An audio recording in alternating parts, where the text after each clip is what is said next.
शक्तिपीठरे चली माँ षोडश उपचार पूजा। राज्यर अन्यतम शक्तिपीठ जाजपुर बिरजा क्षेत्र में आरंभ होईछि माँ नवदिनात्मक रथयात्रा। माँ बिरजा सिंहद्वार गढ़ी सिंहध्वज रथ। प्रथमे सेवायत माने यज्ञ मंडपर रथ प्रतिष्ठा करथिले। परे माँ बिरजा चलंती प्रतिमा मंदिर बाहरी रथ निकट को आसीथिला। रथ चारिपटे माँ को सातघेरा बुलाइबा परे माँ रथारूढ़ होई दक्षिण दिग को जाइथिले।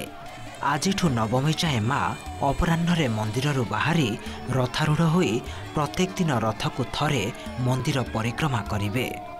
माँ को रथरे दर्शन करने सह रथ दौड़ी छुई रथ टाणी बहु पुण्य अर्जन करिवे भक्त। रथटଣା कार्य को शांति श्रृंखला समापन करने को प्रशासन पक्षर व्यापक पदक्षेप नियाଯାଇଥିବା मंदिर ट्रस्टी तथा उपजिलापाल सूचना देइछन्ति। शक्ति पलवक्त विधि में माँ पूजा अर्चना करा जाए। प्रतिपदा तिथि रे माँ दिवस रथ प्रतिष्ठा कार्यक्रम करागला। रथ प्रतिष्ठा पर माँ चलंती विजे प्रतिमा गर्भगृह आसी रथरे आरूढ़ हेले।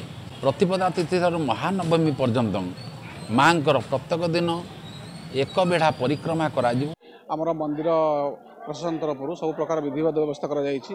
विभिन्न वर्गर सेवायत मानक डाकी आम प्रथम मीटिंग करूँ कौ सेवा कौ वर्गर सेवायत किपरि भाव सेवा जोगाई देवे ता स्थिरीकृत हो जाइछि। आज प्रथम थर पर माँ मंदिर बाहर को आसी रथारूढ़ होती। रथारूढ़ हो किसी बाट रथटଣା कार्यक्रम आज हो जाइछि। आ किपरि भाव में मंदिर परिसर भितर मंदिर परिसर बाहर रथयात्रा सुरुखुर संपादन हो पार से ध्यान दि जाइछि।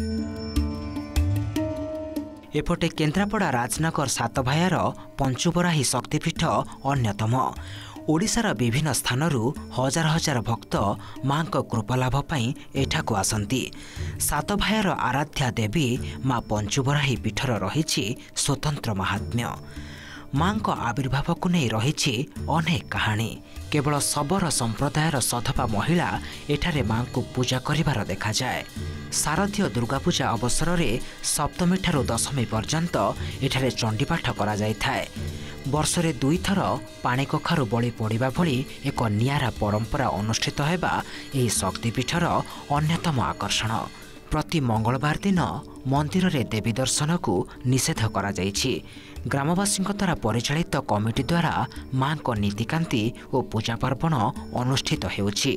सातभाया पीठरे पूजा पाउथिबा बराहमुखी देवी सहित आलीर बराहजीउ एवं जाजपुर माँ बिरजा देवी सामंजस्य रही। एही तीन पीठ को बाद देले समग्र भारतवर्ष रे अन्यत्र केउठी बराहमुखी देवदेवी पूजा पाइबा देखिबा को मिले नाही। आगुरी पुरुष मैंने नना पूजा करता खराब दृष्टि सी तो माँ तो देवंग माँ बारंबार मना कले तुम सब मत पूजा करना। आम मन को सपने आम विश्वास सब महिला को सपने आम मैंने आसी पूजा कर आम तीन पढ़ी है पूजा कर। माँ का कथा तो कहले अनेक किसी कहबो किंतु आमे निजे अंगेले भी जो माँ को आम जन्मरू आम एति वर्ष आसी आम हेलानी किंतु आम देखी जो आमर जन्मित माँ भली आमर आमको सबू कथा जिते बड़ा माँ को डाकीदेले पादुक टिके नहीं कि पाईदेबू आम रोग भल केते प्रकार रोग जेड़े बड़ रोग हो किंतु भल। जाजपुर संजीव नायक और पटामुंडाई प्रवीर नायक रिपोर्ट OTV।